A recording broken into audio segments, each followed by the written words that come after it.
నేడు రాష్ట్ర వ్యాప్తంగా మన ప్రజల హృదయాల్లో వినిపించే నినాదం అనగాని సత్యప్రసాద్ గారు రెవెన్యూ రిజిస్ట్రేషన్ అండ్ స్టాంప్ శాఖ మంత్రివర్యులుగా పదవి బాధ్యతలు చేపట్టినప్పటి నుంచి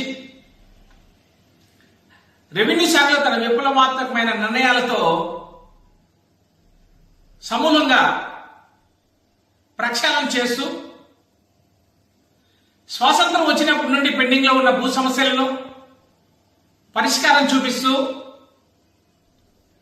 22A జాబితాలో ఉన్న నిషేధ భూములను అనేక రకమైన భూములను తొలగిస్తూ భూ యజమానులకు రైతులకు వాళ్ళ భూ హక్కులను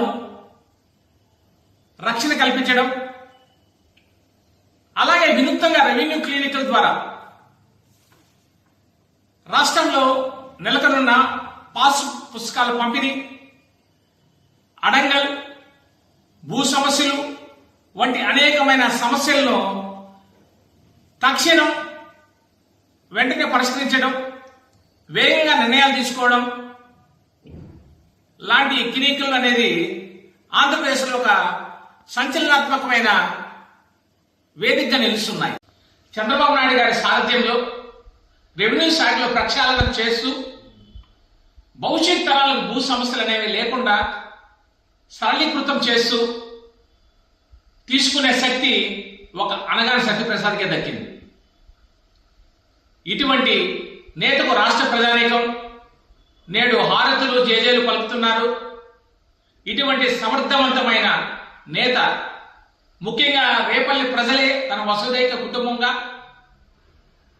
రాష్ట్ర ప్రజల సేవే తన ఊపిరిగా ఉన్న డైనమిక్ మినిస్టర్ అనగాని సత్యప్రసాద్ గారు. ఇటువంటి సమర్థవంతమైన మంత్రి గారికి రాష్ట్ర ప్రజల జేజేలతో పాటు తిరుపతి వాసులుగా కూడా మేమందరం కూడా జేజేలు పలుకుతున్నాం. జై చంద్రబాబు, జై తెలుగుదేశం, జై అనగాని సత్యప్రసాద్.